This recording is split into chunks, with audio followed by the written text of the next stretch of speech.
Hey guys, it's MMA Vulture coming at you live with Dana White's Contender Series Week 10 recap.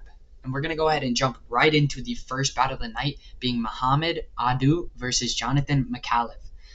And in this fight, Mohamed Adu kind of came out with a leg kick, and then Jonathan Micallef ended up catching one of his kicks, and they ended up clinching up against the fence for a majority of the fight. It was a lot of clinching up against the fence, going back and forth, reversing.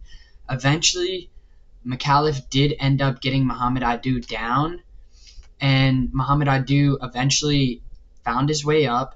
Jonathan Micallef was doing a great job, but then got taken down by Mohamed Adu, and not much was really happening. It was mainly just kind of grappling back and forth and clinch work, but then eventually Micallef has a guillotine, but then transitions into a perfect triangle choke and ends up locking it up on Mohamed Adu and choking him out.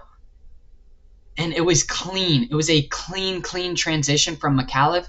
Mohamed Adu left an opening for somebody that is a good submission artist in Micallef, and Micallef took full advantage of that and ended up choking him out via triangle choke, and he looked good in doing so.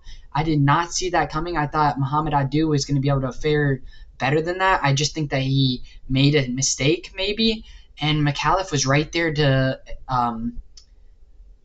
exploit that, and definitely did.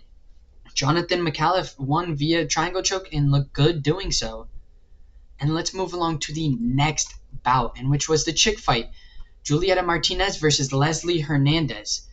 And coming out into the first round, man, I was worried. I had Julieta Martinez winning. Leslie Hernandez came out and looked great. Her striking looked slick. She had great combinations. She looked like she had the speed advantage as well. She was looking amazing that first round, snubbing Julieta's takedowns as well. I feel like come second round, that's when Julieta Martinez started mixing up her shots a lot better, started timing her takedowns a lot better, started mixing in her level changes with her striking, and it started working a lot better against Leslie Hernandez. Leslie Hernandez did not know what was coming after her, and Julieta Martinez also maintained control of her when she did get her to the ground.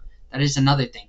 She was mixing in those takedowns, like I said, but maintaining control was one of the key parts of this, because Leslie Hernandez was definitely piecing her up on the feet in that first round. I feel like in the second round, Julieta Martinez started to find her striking a little bit better, started to feel a little bit more comfortable, started opening up, and she looked good. She was mixing in the takedowns. The third round came. Same thing as the second round, was mixing in those takedowns, ended up getting her down pretty early and maintaining control of her in that third round for a long time. Pretty much the entire third round, she was maintaining her, and she was peppering her with shots from top position. She looked great.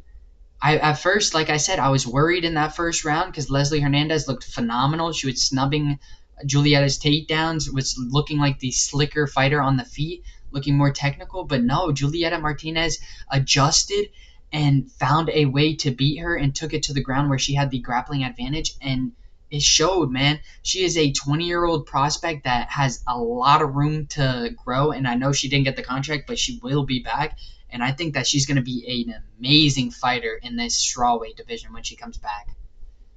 And let's move along to the next bout, in which we had Antônio Monteiro versus Yadier DelValle.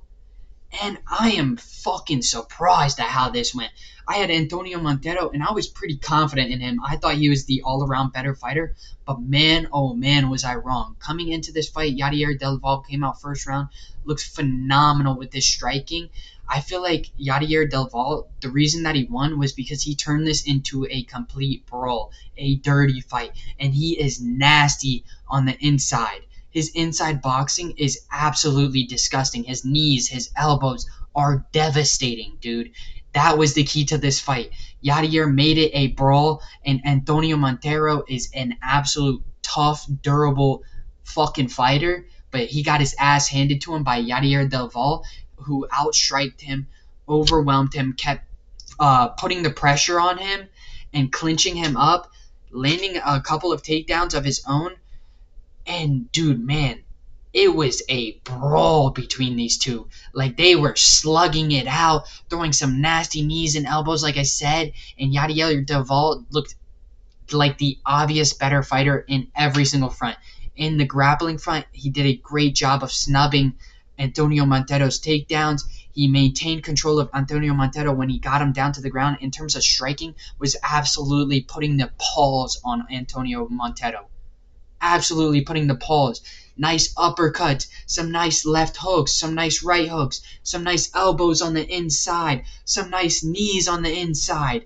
Absolutely devastating shots. But Antônio Monteiro's chin is fucking steel. He was not going down at all. A couple of times I thought Yadier might have gotten the finish. This guy Antonio has never been finished, and I don't think he ever will be finished. Yadier was putting the paws on him, landing some devastating strikes, but still could not put him out.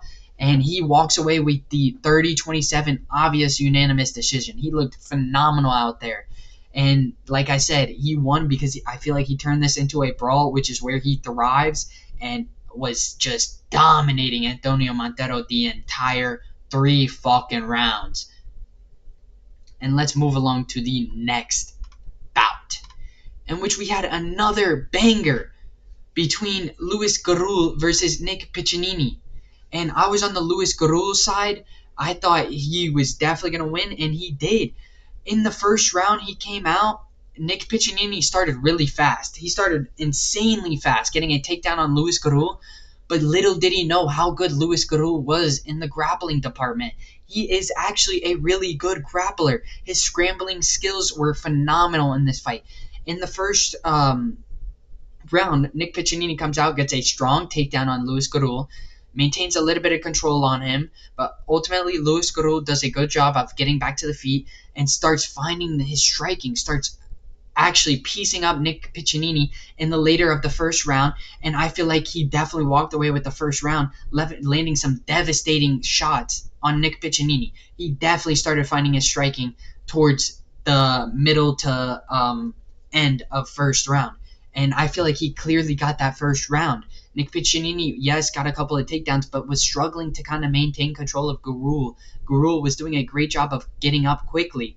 And then come that second round, Gurule, again, was looking phenomenal in the striking, picking apart Nick Piccininni with some nice uppercuts, some nice overhand rights, and was starting to pick apart Nick Piccininni. Nick Piccininni did a little bit better in terms of the grappling department in the second round, but overall, again, Luis Gurule was scrambling really, really well, showed that he is a good grappler, was able to quickly get up. I think Nick Piccininni had like 30 seconds on him a couple of times. In terms of maintaining control, Luis Gurule was doing a great job in getting up, landing some devastating shots on the inside, and Nick Piccininni was just struggling in terms of the striking department. I feel like he wasn't landing as hard as Luis Gurule. Luis Gurule definitely had the power advantage. His shots were definitely hurting Nick Piccininni. In that second round, he landed a nasty, nasty flying knee on Nick Piccininni that looked phenomenal, and it was insane. Dude, it really was. Luis Gurule was definitely doing more damage in the first and second round of this. I think Nick Piccininni definitely won the third round. In the third round, he was wrestling. He was doing a lot better in terms of the grappling department, maintaining control of Luis Gurule. But overall, I think Luis Gurule definitely had first and second round in terms of damage and in terms of striking-wise. And even grappling-wise, I feel like Nick Piccininni didn't really have too much control time and was struggling in that department. And Luis Gurule walks away with the 29-28 split decision, and I'm excited to see Luis Gurule because I did not expect his grappling skills to be that good. I mean, Nick Piccininni is a seasoned wrestler that went to OSU and had multiple years of wrestling, and I thought Luis Gurule was had the obvious striking advantage, which I was correct. And Luis Gurule, like I said, won split decision and looked good in doing so in all departments, striking and grappling.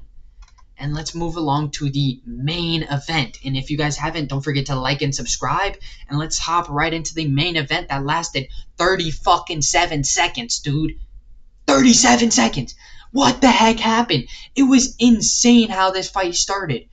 Dude, I'm over here thinking, oh, Heraldo Souza's definitely got this in the bag, bro. This guy Nick Klein's taking this on a week's notice, just like Louis Gurule. Actually, they both took this on week's notice, and both ended up getting it done. It was fucking insane. Nick Klein comes out like a savage, rushes Heraldo Souza, gets a takedown, and immediately grabs the neck of Heraldo Souza and does not let go. Does not let go. Heraldo Souza tried everything he could, scrambling as hard as he could, but Nick Klein had an absolute lock on his neck. An absolute lock on his neck. He was not getting out of it. He even turned over and had him upside down, but no, Nick Klein ended up locking that neck up, like I said, did not let go of it, flattening out Heraldo Souza, and Heraldo Souza tapped immediately. Immediately after having him flattened out and starting to choke him. Like I said, these two, Nick Klein and Louis Gurule, took it on such short notice, but still came out and absolutely dominated and looked phenomenal in their fights. It was insane. And this card, I went 2 for 5. I was doing good previously, but I guess I was due for a bad streak because I got absolutely rocked on this one. Nick Klein was an absolute savage. I'm glad he got a contract. He looked phenomenal in absolutely destroying Heraldo Souza with a rear naked choke. And if you guys haven't, don't forget to hit the like and subscribe button, and I'll catch you guys in the next one. Peace.